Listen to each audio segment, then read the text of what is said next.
Hello guys! So, nagka-problema din ba kayo sa TikTok sa item na na-receive nyo? So, ngayon gusto nyong i-return at i-refund ang inyong pera. Okay? Ito yung tutorial na para sa inyo. Papakita ko sa inyo step-by-step process kung paano ko na-return yung problem item. Okay? Problem item. At kung paano ko na-refund ang aking pera. Stay tuned! This is Mami Biba Vlogs. At syempre magpapalambing ako sa inyo guys. Sana naman i-subscribe nyo naman ako. At i-like itong video na. So yung nangyari kasi sa akin, yung in-order ko, iba dun sa dineliver ni seller. So, kailangan ko mag-return refund kasi pangatlong beses na niyang ginagawa sa akin to. Naiinis na ako. Sabi ko, gagawin ko na siyang tutorial. I-re-return ko na. Okay? So, may dalawa kasing kayong option for return ng item. Okay? Bibigyan ko lang kayo ng overview. Para alam nyo yung mga tanong na masasagot nitong video na to. Okay? So, ituturo ko sa inyo kung paano yung drop-off via JNT at paano yung self-arrange. Okay? Tsaka, kung gagastos ba kayo o hindi. Ganon. Yun yung mga usual questions natin. Para sa refund naman ng inyong pera, kung via GCash yan, GCash din i-refund. Okay? Kung via bank transfer. Kung COD naman, doon kayo maglalagay ng bank account or GCash account. Okay? So, maraming rason kung bakit nagre-return tayo ng item. Return refund. Pwedeng mali yung dineliver sa inyo, wrong size, wrong color, wrong design, pwede rin namang damage. Okay? Kahit iyan ay na-damage ng courier or anything, basta nakarating sa inyo ng damage na sira na yun yung magagamit, pwede rin kayong mag-return refund. Okay? And at the same time, marami ding rasons eh. Kunwari, counterfeit yung product, fake pala, pwede nyo i-return din. Okay? Ang tip ko lang sa inyo, kada meron kayong bubuksan na item, lalo na pag medyo pricey, kunyari, nasa 500 and above, or basta kahit anong item na bubuksan nyo, kailangan meron kayong unboxing video. Videohan nyo guys, for your safety.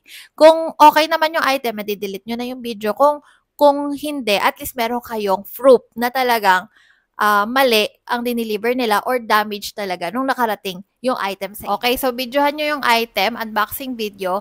Kung hindi nyo na videohan, okay lang, walang problema. Picturean nyo na lang. Okay? And number 3, i-message nyo si seller. Inform nyo si seller na may mali dun sa item na na-receive. Huwag kayo magagalit, ha? Huwag kayo kagad magagalit kasi para mapabilis yung proseso ng refund, sila kasi yung mag-a-approve nun eh. Okay? So, tsaka pag hindi nila in-approve, magti-TikTok appeal pa kayo. So, in short, huwag kayong magagalit. Pag i-message yung si seller, magalit na lang kayo pag na-refund nyo na. Hindi, joke lang. Okay. Ayun lang. Tip ko lang sa inyo. Okay, so ngayon itatry na natin i-request ng refund yung item. Okay? Punta lang tayo dito sa orders sa taas. And then, click nyo yan.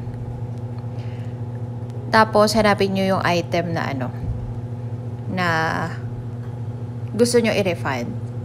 Okay. Ito yon sa akin ha. Wrong item delivered kasi. Hindi naman ganito yung dineliver nila na parang mug. Okay, so i-refund natin. Isosoli natin yung item na pinadala nila na mali. Okay, so i-click ko lang yan mga sis. Tapos yung makikita tayo dito, request return refund. Itong dalawang to mga sis, ito, ayan. Dalawang yan, tama naman. Ito lang mali. Okay. Click lang natin yung request return refund. Ito. Tapos, nakalagay dito, what is the issue with your item? Package wasn't received. Okay, kung hindi nyo na-receive yung item, click nyo yan. Missing products or accessories. O, pwede rin kung merong kulang sa item. Product doesn't match description. Okay? Or medyo hindi totoo yung binibenta doon sa pinadala. O, pwede rin mag-refund pagka ganon. Package or product is damaged. Siyempre, lalo pag damage yung product, ay talaga naman nakakainit ng ulo yan. Pag pinadeliver sa'yo ay sira. Okay. Product is defective or doesn't work. Wrong product sent. And suspected counterfeit. Yung mga fake items. Ayan. So, dito tayo sa wrong product was sent. Kasi hindi naman ito yung order ko eh. Tapos, hindi naman ganito yung sinend sa akin. Okay? So, click lang natin yung continue. And then, nakalagay dito yung what is the issue of item. ito yung wrong product sent, and then mag-upload tayo ng images or videos. Required siya mga sis Mars, ha. Again, sabi ko nga, kailangan picturean nyo or videohan nyo yung item. Ayan. So, na-upload ko na yung video and item na dineliver sa akin. Okay, ngayon lalagay ko yung message. Optional lang yung message, pero syempre lagyan na rin natin ng rason. The seller sent a wrong item. Okay, so dito meron kayong return method. Okay, may dalawa kayong option. Pwedeng draft off sa JNT or self-arrange. Okay, sa draft off sa JNT, madali lang naman. Okay, pupunta lang kayo sa kahit anong JNT branch, tapos i-draft off nyo. Ibig sabihin, ibigay nyo lang sa counter, sabihin nyo drop off, sabihin nyo return, refund, alam na nila yon. Okay, tapos pwede nyo i-check sa system pag na-scan na nila, i-scan nila yon within the day. And of course, sa JNT, wala kayong babayaran. Okay, nakikita nyo naman, JNT Express, 38 pesos supposedly, pero 0. Okay, wala kayong babayaran dyan sa JNT. Madali lang yan. Pwede natin gawin yan. Pero syempre, for the purpose na maturo ko sa inyo, syempre hindi naman lahat malapit sa JNT, diba? Okay, tatry natin tong self-arrange. I-click natin to. Tapos basahin ko lang. Choose your preferred shipping service, and after returning the items, upload a valid tracking ID. Please pay the return fee in advance and we'll reimburse you with a coupon once the seller okay. So, yun. So, maganda din tong self-arrange kasi actually this is my first time na gagawin ko tong self-arrange. Okay, usually pag nare-return ako ng item, drop off sa JNT. So, wala akong naging problema, wala akong binabayaran. Pero ngayon, tatry natin yung self-arrange. Okay. Okay. Ayan. Tapos nakalagay dito, guys, yung reason, photo and videos, tapos yung message mo. Okay, yung message mo, the seller sent me the wrong item, o kung damage yung item, the seller sent me a damaged item, ganyan. Tapos nakalagay dito, refund method, self-arrange. Ibig sabihin, ako mamimili ng kung saan ko courier or shipping courier i-send or ibibigay. Okay? Sabi ko nga LBC. Tapos, ito refund method ko, GCash. Kasi GCash ako nagbayad, sis eh. Okay, GCash ako nagbayad. Kung COD kayo mga sisi ko, makakapag-refund pa rin naman kayo.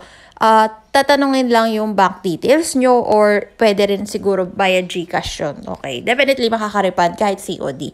Mas mabilis lang talaga mag-refund pagka yung mga ganito. Mga e-wallet, yung pinambayad nyo. Okay. Refund total, 365. Okay. Shipping fee, 0. So, free shipping naman ako nun. So, i-submit ko na mga sisi ko. Submit. After you ship back the item, add the return tracking number. Okay. Sa JNT kasi wala nang ganito eh. Sila nang bahala. Pag din-drop off mo, wala ka ng mga tracking ID na kailangan i-send pa or whatever. Sila nang bahala. Pero pag self-arrange, meron kang i-upload. Okay. So, click natin, got it. Awaiting seller approval. Aba, meron pang awaiting seller approval tayo, no? Okay, so ngayon, nakapag-request na tayo ng refund and then wait na lang natin si seller for the approval. Okay? Ayan guys, meron na tayo na-receive na shop update. Punta lang ako dito sa messages. Nag-send na sa akin ng notification eh. Ito ha. Ito guys, awaiting return. Your return request for your order was approved by the seller. Ship your items to the seller and submit the shipping information within 5 days. Otherwise, your refund request will be canceled. So, i-click ko lang yan, guys. Tapos, makikita nyo, ayan, request initiated, tapos, seller approved. Na-approve na ni seller yung ating request. Although, kausap ko na naman si seller kausap ko na siya na talagang magre-return ako, payag naman siya. Kung sakali mang dinis-approve or ni-reject ni seller yung request mo mag-return, pwede kang mag-TikTok appeal. Okay, mas madaling kausap si TikTok kaysa si seller. Sa totoo lang, mas madaling kausap si TikTok. Okay, pwede kang mag-appeal kay TikTok. Okay, anyway, in-approve naman niya. So, awaiting return ako. Nandito na yung address, yung warehouse na kung saan kailangan ko siyang i-ship. Okay? Or ibigay. Ito yung address. Okay? Ikakopy ko lang. Dito sa, dito sa arrange shipment, hindi ka na kailangan mag-print ng waybill. Okay? Pero pagka sa JNT ka kasi, magpapadala, wala ngang bayad, pero ipiprint mo yung sarili mong waybill. Yung waybill, guys, ito yung parang papel na nakadikit sa parcel natin, yung address, 'di ba? Nandoon yung name. So, yun, ipiprint mo yun pag JNT ka. Pero kapag arrange shipment ka, ikaw mamimili ng courier mo, ayan, ikakopy mo lang. Okay? Okay, pag kilinik nyo tong nasa baba, add shipping info. Ayan, nakalagay dito, shipping service. Dito kayo mamimili. Okay? May mga category tayo dyan. Madami yan, guys. Ninja Van, e-commerce. Ayan, JetShip nationwide. To Go, Air 21, Airspeed, Black Arrow, Entrego, Go Express, JNT Express, Philippines, Jam Express, JRS Express, LBC Express. O, pwede tayo sa LBC. Payo, Philippine Post. Kaso ang mahal sa LBC, ha. Mamaya papakita ko sa inyo, padadali na natin sa LBC yung yung item, ha. Gigigil ako sa seller, eh.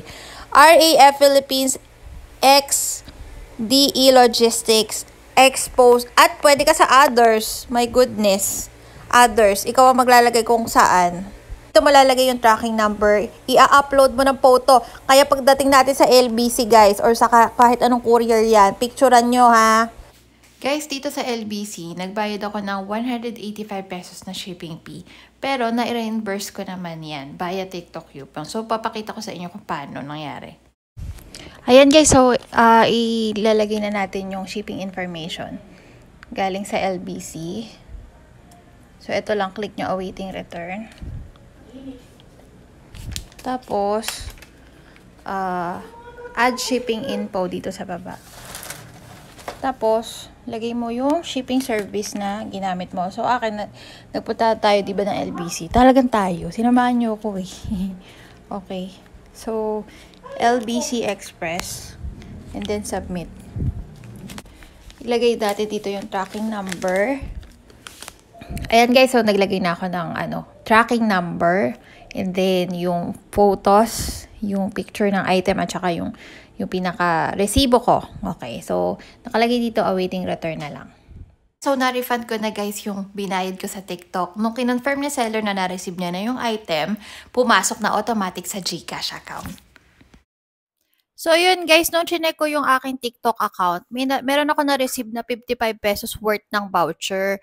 Yun nga lang, yung price kasi ng shipping fee sa LBC na binayaran ko, 185 pesos. So, ang ginawa ko, nagpunta ako sa live chat nila, tapos sinabi ko na,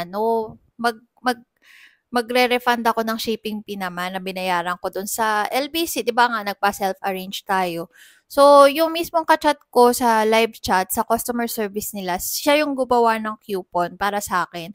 So, nabuo yung 185 pesos na, binayaran ko sa LBC. So, naging coupon siya. So, pwede ko siyang gamitin sa next order ko. Di ba nga sabi ko kanina, dalawa yan.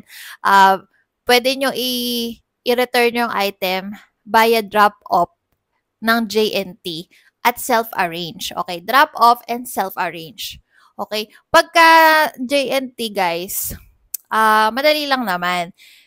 Bale, magre-return kayo ng item, kailangan pagpunta nyo sa any JNT branch, nakapack na yung item. Ibig sabihin, nakasupot na siya, nakaayos na siya, tapos meron ng nakadikit na waybill. Okay, dun sa system ni TikTok, may lalabas yan na waybill. Yung waybill, guys, ito yung parang address nung seller na yung to and from, ganon. Contact number, basta lalabas na yan, i-print nyo, tapos idikit nyo dun sa parcel.